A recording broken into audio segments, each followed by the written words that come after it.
اس وقت عالمی سطح پر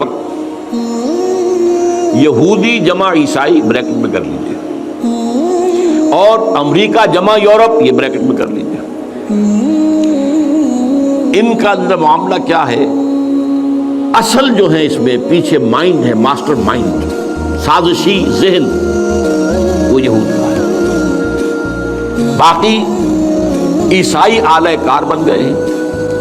جو 100% اعلی کار ہے یہود کا وہ پروٹیسٹنٹس ہیں۔ پروٹیسٹنٹزم یہود ہی نے پیدا کرایا تھا، یہود ہی نے یورپ کے اندر سود کا رواج شروع کروایا، ورنہ سود حرام تھا وہاں پر بھی، یوزری بھی اور کمرشل انٹرسٹ بھی، دونوں حرام تھے، یہ یہودیوں نے کروایا۔ اور پھر پہلا بینک بنوایا ہے انگلستان کے اندر، بینک آف انگلینڈ، اور جو پوپ کے خلاف بغاوت کرائی تو پہلی بغاوت ہوئی انگلستان کے اندر، جو چرچ آف انگلینڈ علیحدہ ہو گیا پوپ سے، اور اسی کو یہودیوں نے قرار دیا یہ ہمارا ماڈرن اسرائیل ہے، یہ اسرائیل ہمیں دیا ہے گاڈ نے، یہ جو ہے برطانیہ۔ اس کے کچھ عرصے کے بعد یہی جو ہے ایکسوڈس ہوا ہے، اور وہ امریکہ میں جا کے آباد ہوئے ہیں۔ لہذا امریکہ کو بھی جیوز نے کہا ہے دس از اندر اسرائیل، یہ ہے ہمارے اصل اسرائیل، ماڈرن اسرائیل یہ ہے، اس لیے کہ جو انہیں وہاں پر اقتدار حاصل ہوا، جو قوت حاصل ہوئی ہے، جس قدر دولت انہوں نے وہاں جمع کی ہے، وہاں کے جس طریقے سے جکڑ لیا ہے حکومتوں کو، فرنگ کی رگے جہاں پنجے یہود میں ہے۔ ٹھیک 100 سال پہلے علامہ اقبال یہ مشاہدہ کر کے آ گئے تھے یورپ میں، اور کون دیکھنے والا تھا کہ وہاں کیا ہو رہا ہے، بیہائنڈ دی سین کیا ہے، سامنے کیا ہے، پردے کے پیچھے کیا ہے۔ فرنگ کی رگے جہاں پنجے یہود میں ہے۔ اس وقت فرنگ کا امام تھا برطانیہ، یہ وہ سلطنت تھی جس پر سورج کبھی غروب نہیں ہوتا تھا۔ آج وہ فرنگ کا امام امریکہ ہے۔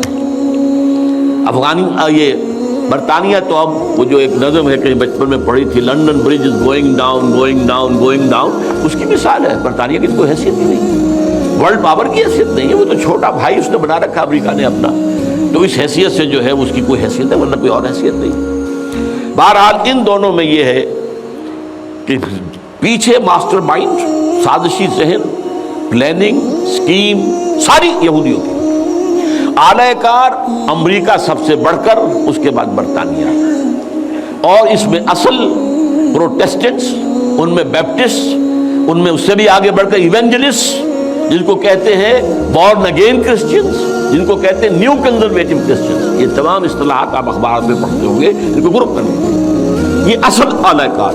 ان کو ایک نیا نام دیا گیا ہے کرسچین زائنسٹ۔ ایک یہودی زائنسٹ ہے، سارے یہودی زائنسٹ نہیں ہیں، بہت سے یہودی ہیں جو یہ زائنسٹ کے مخالف ہیں۔ چنانچہ میری ہیوسٹن میں ملاقات ہوئی تھی ڈاکٹر وشو براڈ، بہت بڑا پروفیسر ایمیریٹس یہودی، لیکن یہ کہ اس نے کہا، بڑے اجتماع میں کہا، ہمارا اجلاس تھا وہاں پر، ہم نے یہ جو ہے بلایا تھا ایک یہودی، ایک عیسائی اور ایک مسلمان، تینوں جو ہیں وہ تقریریں کریں۔ انہوں نے کہا تھا کہ وی آر ناٹ سپورٹنگ اسرائیل۔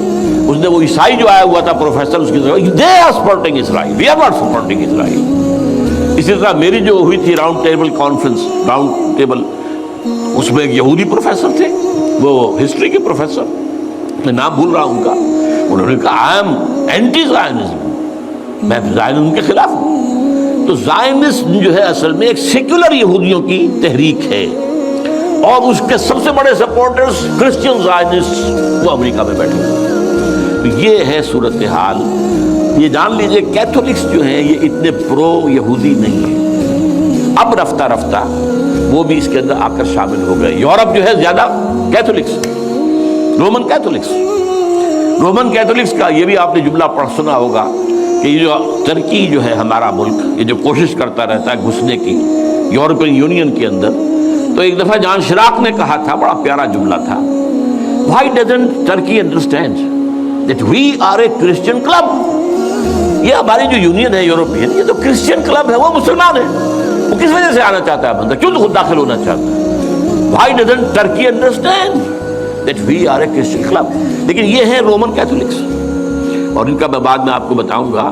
یہی آپ کو معلوم ہے کہ یورپ نے عام طور پر اسرائیل کا اتنا ساتھ نہیں دیا جتنا جو امریکہ دیتا رہا ہے، اور کسی درجے میں ان کے دلوں میں سافٹ کارنر جو ہے عرب فلسطینیوں کے لیے بھی رہا ہے۔ یہ معاملہ ایران کے بارے میں بھی رہا ہے، جس قدر اسٹرانگ ایکشن امریکہ لینا چاہتا ہے، یہ جو ہے اس کے ساتھ نہیں ہے۔